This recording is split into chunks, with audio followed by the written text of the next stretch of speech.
Guten Morgen und willkommen zu einem endlich neuen Twitch-Highlight-Video hier auf YouTube von mir. Und logischerweise habe ich vergessen, während dem Stream meine Anrede zu machen. Aber egal, ich kann es ja zum Glück für YouTube noch aufnehmen. Und zwar habe ich das Video von Maelo und dann noch das Video von Adi geschaut bezüglich dem Wechsel von Schweizerdeutsch allenfalls auf Hochdeutsch. Jetzt kriegen wir hier auf jeden Fall einen Zusammenschnitt und meine Meinung. Wenn dir so Videos gefallen, dann zeig mir doch das mit einem Daumen nach oben zu dem Video und nicht vergessen, meinen Channel kostenlos abonnieren und folgt mir auf Twitch, damit du beim nächsten Mal auch sicher live wirst dabei sein. Einfach twitch.tv/Krischajeti und jetzt viel Spaß mit dem Highlight-Video. Ich bin mir in der letzten Zeit oft habe ich den Gedanken im Kopf, wegen YouTube-Videos oder Hauptkanal-Videos, eine Zeit lang um zu probieren auf Hochdeutsch. Wieso? Jetzt sagen vielleicht der oder andere, vielleicht so, oh Digga, du machst das nur, weil du jetzt irgendwie weiss nicht, wie mehr Geld verdienen oder weiss nicht was.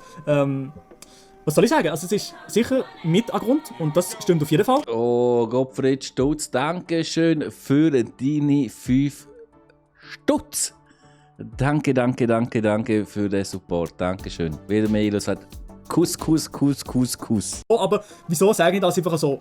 Ich sage das nicht aus dem Grund, weil ich sage, ja, ich will mir eine fette, reiche Tasche verdienen oder viel Geld verdienen. Nein, ich sage euch das, wie es ist. Und zwar, ich mache das YouTube-Zeugs, das Streaming-Zeugs und das Livestreaming-Zeugs so wahnsinnig gern. Ich sage euch, so wie es ist, ich mache das unglaublich gern. Und ich glaube, alle Leute, die hier im Chat drin sind, und mir kennen oder ein bisschen oft rum sind hier, die wissen oder die merken, dass ich das wirklich extrem gern mache. Und dass ich viel Bock habe auf YouTube-Videos und dass ich Bock habe auf den ganzen Shit. Klar, also YouTube oder auch Stream auf Hochdeutsch. Das weiß ich noch nicht. Wahrscheinlich zuerst mal sicher YouTube. Und wenn das so ein bisschen vielleicht wenn das würde ich neu anziehen, vielleicht würde ich dann noch überlegen, mit den Streams auf Hochdeutsch umzuswitchen. Aber es würde dann auch nicht so sein, dass ich irgendwie sage, ich bin jetzt Deutscher oder so. Überhaupt nicht. Also es geht mir immer noch darum, dass die Leute oder alle Deutscher noch wissen, hey, das ist ein Schweizer.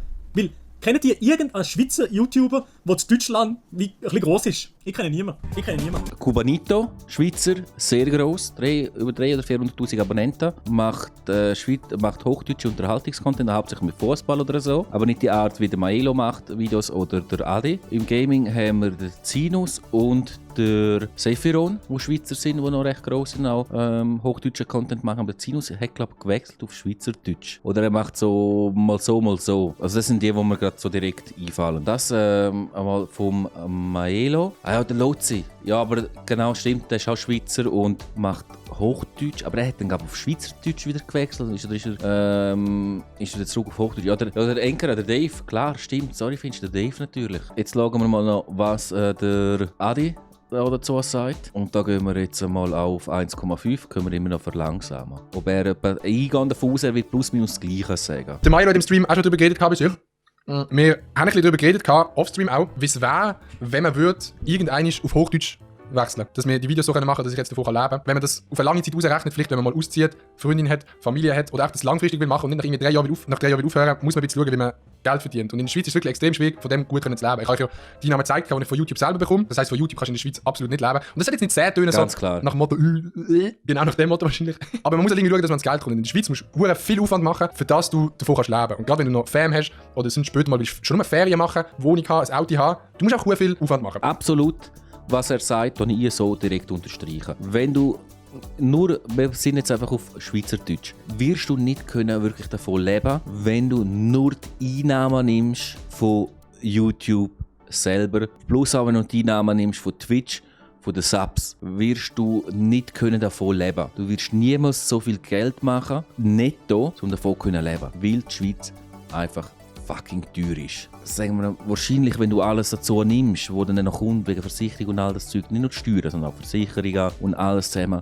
Ich kann mir vorstellen, dass du so zwischen brutto wahrscheinlich so zwischen 7.000 bis 10.000 solltest verdienen, damit du am Schluss Lohn so gesagt davon hast, um von dem leben. Nur ist es aber auch so, der schwankt logischerweise.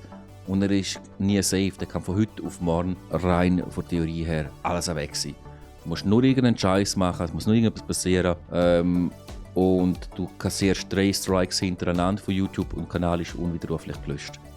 Und dann war's das. Das ist ein Risiko, mit dem musst du immer leben, wenn du sagst, ich mache mich selbstständig mit YouTube etc. Das Gleiche gilt auch für Twitch mit Streams. Du kannst auch von heute auf morgen eine Permabank kriegen, weil einfach irgendetwas per Zufall etwas Blödes passiert. Es ist einfach, wenn man es auf Hochdeutsch macht, einfacher, zum davon leben. Das ist jetzt nicht mehr geldgeil gemeint, also safe auch ein bisschen. Also safe so ein bisschen, ey, geil, wenn ich das mache, dann verdiene ich viel Geld. Das, was wir machen. Das finde ich gerade ein wichtiger Punkt, dass er das noch erwähnt hat. Zum einen, dass er sagt, es ist nicht geldgeil. Im Gegensatz dazu kommt aber doch der Geldaspekt. Ich meine, nie würde ich einem Ati oder einem Maelo, nur weil sie dann sagen, hey, wir probieren es mal auf Hochdeutsch, unterstellen, dass sie geldgeil sind. Sondern sie probieren, ihr Hobby wirklich zum Beruf zu machen und davon können somit zu leben. Und es ist Fakt, dass man auf Hochdeutsch bessere Chancen hat, um das Ziel zu erreichen. Oder realistischer das Ziel zu erreichen können, um davon zu leben. Das habe ich heute auch gesehen, nehme ich gerade zum Anlass. Und zwar auf Twitter hat einer geschrieben, meine Meinung, bleiben bei Schweizerdeutsch, der deutsche Streaming-Markt ist zu gross, um noch grösser zu werden. Mittlerweile streamt einfach gefühlt jeder. Grosse Streamer werden grösser, kleine bleiben klein. Mit Schweizerdeutsch braucht es einfach noch ein bisschen Geduld. Wir sind ja jetzt auch noch nicht lang auf dieser Plattform. Im ersten Augenblick tönt das, also jawohl, hast recht. Wenn man aber aus meiner Sicht weiterdenkt, ist die Aussage einfach zum Kübeln. Aus folgendem Grund. Du kannst auch jetzt noch frisch anfangen mit Twitch. Mit YouTube kannst du frisch anfangen. Mit hochdeutschem Content. Klar, der Markt ist voller. Es gibt jenste. Aber du kannst noch anfangen und wenn du geiler Content machst, wenn du die aus der Masse rausheben kannst, und da haben wir Schweizer einen Vorteil, und als Schweizer hochdeutschen Content machen, aber du noch merkst, dass man ein Schweizer ist. Du musst nicht eins auf Deutsch machen, sondern du machst eins auf Schweizer, wo Hochdeutsch reden dort, damit die auch die alle gut verstehen können. Das heisst, du tust die Sprachbarriere aufheben, aber die Leute sollen gleich ja noch merken, dass du Schweizer bist. Das ist dann wichtig. Und dann hebst du dich schon mal mit dem hervor. Und ich behaupte sogar, so wie sie es jetzt gemacht haben, mit Schweizerdeutsch angefangen, sich eine Schweizer Community aufgebaut und mit dieser Community jetzt in der hochdeutschsprachigen Raum hineinzugehen. Das heisst, sie kommen ja schon mit einem gewissen Volumen rein. Sie müssen nicht das Volumen aufbauen von Abonnenten. Also kein Volumen aufbauen für den Algorithmus. Den haben sie schon da. Sie müssen einfach es herkriegen, in den Algorithmus hineinzukommen für den hochdeutsch sprechenden Bereich YouTube. Dann die Aussage, grosse Teams werden grösser, kleine bleiben klein. Klar werden grosse grösser. Die werden gepusht von den entsprechenden Plattformen. Weil die Plattformen, das ist ein Business, die wollen Geld verdienen und du kannst besser und grösser Geld verdienen und Sachen vermarkten. Mit grossen Creator, also Streamer etc. Aber das heisst nicht, dass du keine Chance hast, zum gross zu werden. Die Aussage, kleine bleiben klein. Nein. Die Wahrscheinlichkeit ist gross. Die Wahrscheinlichkeit ist klein, zum gross zu werden.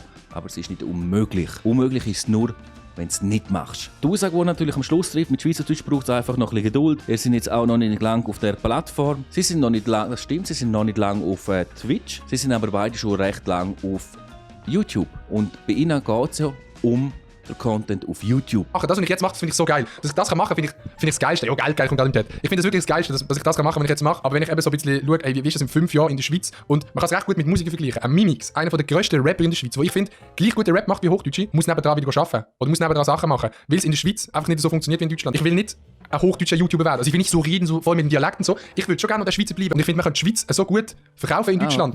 Du kannst Schweizer Fluchwörter zu Memes machen. Du kannst von mir aus auch einen Schweizer Akzent haben. Es muss nur für die Deutschen verständlich sein. Es muss nicht 1A Hochdeutsch sein. Es muss nur vom Inhalt so verständlich sein, dass es die Deutschen verstehen. Genau das, was er jetzt gerade gesagt hat, habe ich ja vorher erwähnt. Also auf eine Art und Weise. Genau das habe ich auch mit dem sagen. Nicht ein Deutscher sein, sondern ein Schweizer sein, der verständlich ist für einen grösseren Sprachraum auf YouTube. Und das, was er gerade erwähnt hat, Schweizer Fluchen zu Memes machen. Hey, wir Schweizer haben Fluchwörter oder Fluchen auf eine gewisse Art und Weise, wo die Deutschen denken, ach, herzig, ach, wie süß, ach, das ist ein Fluchen von denen, wie herzig. Und da kannst du wirklich, wie er sagt, man könnte das herkriegen, an Memes werden. Du wirst auch deine Community verlieren. Eben, das ist also das Ding. Ich finde, wenn man offen und transparent ist und sagt, ey, ich will das machen, ich probiere das und ich komme vielleicht auch wieder zurück, nicht zu sagen, ey, ich mache das jetzt und ich komme nicht zurück, wenn man zum Beispiel sagt, ich mache jetzt Musik und ich komme nicht zurück.